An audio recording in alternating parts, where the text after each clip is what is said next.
the 4th of September. And the squashes don't look like they're ready for dying back just yet. They're going strong. In fact, this bed here, this raised bed, is even better than it was before. I'm looking down here, I'm seeing still new squashes coming. I don't think they're going to come to much. Little ones here. I think those are morangas. There's a moranga plant in here that suddenly came good just a couple of weeks ago that wasn't doing great before. The most successful squash this year has got to be the guicoi. And the guicoi plants are tip of my finger, that area just there. And just 2 minutes ago, I noticed a little one over there. And then one here. One down there. And we're talking about 5 meters. So they've spread right all the way over here, which is good. Well, good in one way.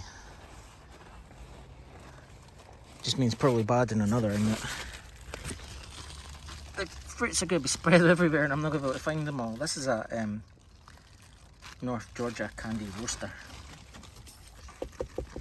And I think, I can't see the root of it. I can't the stem, sorry. The stem's kind of buried at the back of that. I think that one might be ready to take. The skin's very hard and my nail isn't going into it, as you can see. So, yeah, I think that one's ready to come out. There's one of its unluckier siblings that didn't quite make it, didn't quite make the grade. So these ones have probably been eaten by slugs after getting holed by something. So as long as they remain intact like that, the slugs will leave them alone. Over here, the big Hungarian blues. Well, this is the lesser known Jack Russell squash plant, Cucurbitus Jack Russellis. It's the first time I'm growing that one. There's another little guicoi sitting there next to the blue Hungarian, and there's a nice blue Hungarian there, but there's an even better one here. And what I'm looking for is this stem getting woody. The fruits, the skin's hard, skin's hard, my nail wasn't going into it. So I would say that's ready. I'd be quite confident in taking that just now. But I do think that there are more of these on this same vine further up that would be dead if I cut that one off. So I don't want to do that just yet. Guicoi, these things are absolutely incredible. I've never ever grown them before. I've actually tasted one now.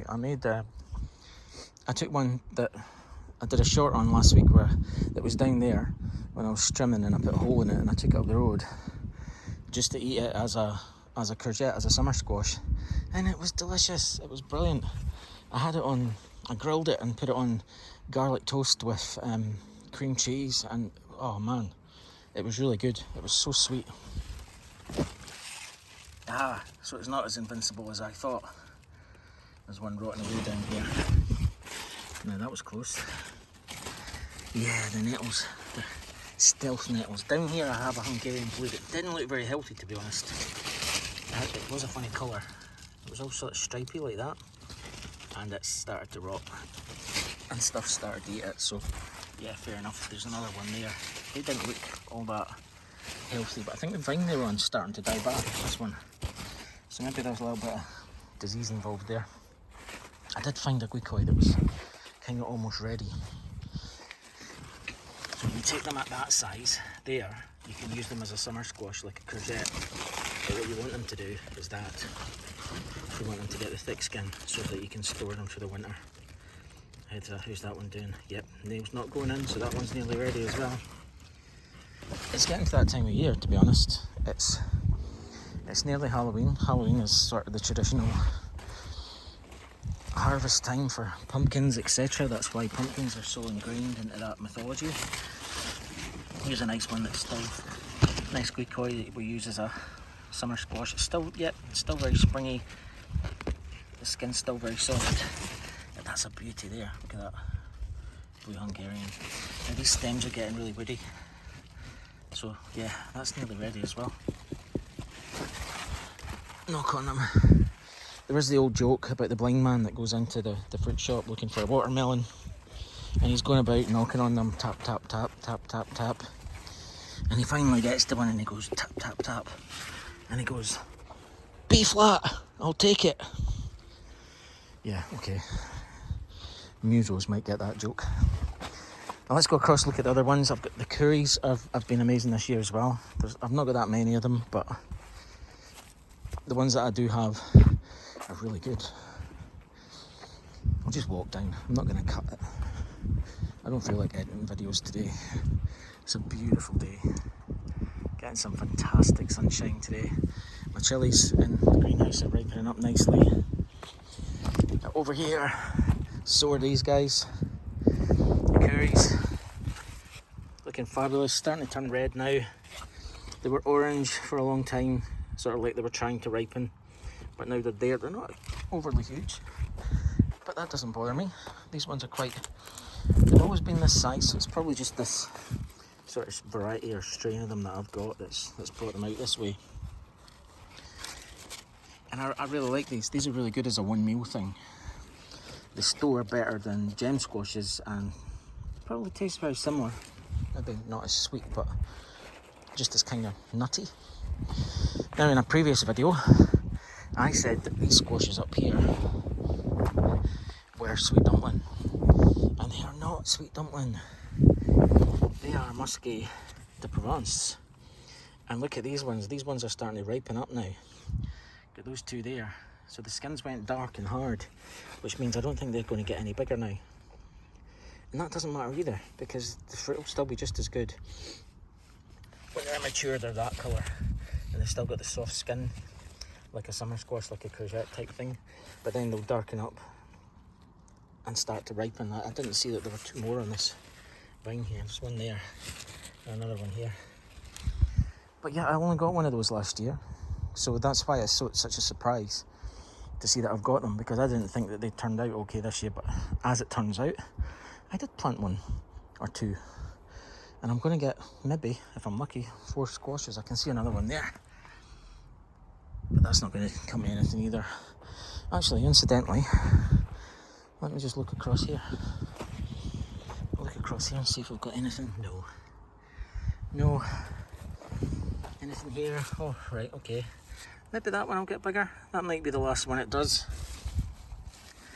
We'll see. There's always one that they do. There's always one sort of last squash that gets pushed out just before the season's end. I don't know what's happened over here. This bed, everything's kind of wilted in it. And I think this squash plant here's kind of died. It's never been the healthiest. And at first I thought this was a gem squash, but it's not. It's actually a Sucrine de Berry.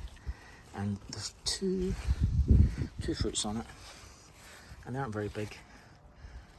I'll take you over and I'll show you what I mean by actually big. Another allotment. And just as I said already, no cuts today. Don't feel like it. I'll just walk you down. It's a nice day for a walk. Come on. And if you're sitting watching this, then you're probably not out walking yourself, so let's head down here. Come on. And here we are, the other allotment. He's actually quite a good dog sometimes. So in here we've got a sweet nut acorn and we've got a Sucrine de Berry. And this Sucrine de Berry is doing a little bit better than the other one over there. It's got a couple of fruits on it. That one's had a nibble out of it. That one, this has had a nibble. There's another one here. I don't think those ones are going to get very big, but it doesn't really matter because they're going to be just as nice. The sweet nut acorns, I think they were in the last video.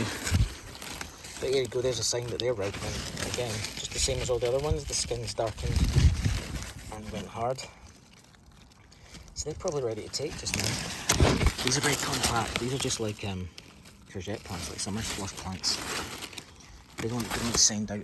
There's the leader there, so you see how far away from the root it is. They don't go very far at all. Contrast that with the Sucrine de Berry, which is crawling away over there. This side is There's two this side as well. There's a Tokyo Blue, which is this one, which is really nice. They look really nice. They look like pumpkin-y. I don't know how much bigger they're going to get, but this one's starting to feel like it's getting that tough skin that's starting to go hard. That's them when they're immature. So this one isn't far away. There's another one over there that's not far away. But this one here, I did stick a label on the ground to describe what these are, and I've got no chance of finding it in amongst that. But have a look at that. I think that is a Sucrine de Berry, or it can't. No, it isn't. That can't be. It's too light coloured. I can't actually tell you what that is, unless it's just a deformed Tokyo Blue, a very strange looking Tokyo Blue, which it might be. There's another one there, and it looks kind of round. That was, yeah, it's just a deformed Tokyo Blue, I think. That's strange.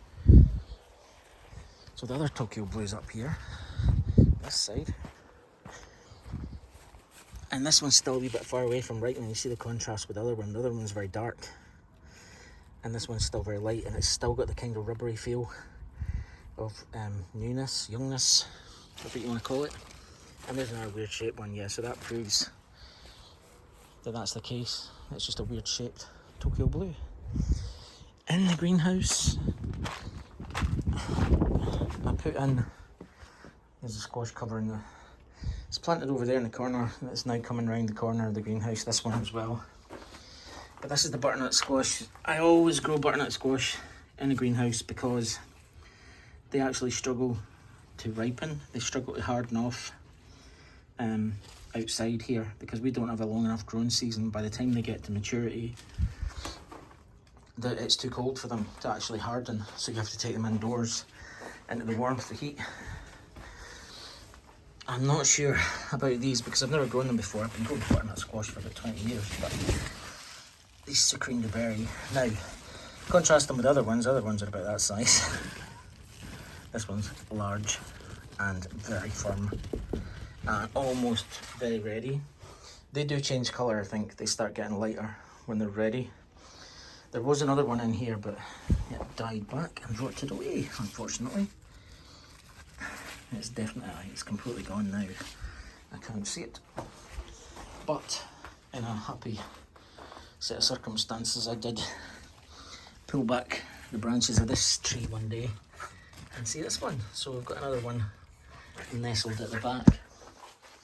So that's the, you okay? Coco choking on grass as per usual. So that's this quick brief tour of the squashes. There's another butternut, but that one, this is a good example actually of what happens if your squash doesn't get pollinated properly. So this one sort of grew early and the wrong side of it started to swell up because the area where the seeds are, and the seed, what do you call it? I don't know what it's called, but the area where the seeds are, we'll call it that, call it the area where the seeds are, is much smaller and it tends to rot away. If you're very lucky, you kind of just get like a lozenge shaped butternut squash with no seeds in it, but 9 times out of 10 they just rot away like that if they don't. In much the same way as your tomatoes and chilies would, you know, you'll get flower drop off or fruit drop off because they haven't been pollinated correctly. And it's the same with squashes, but they are kind of self-pruning.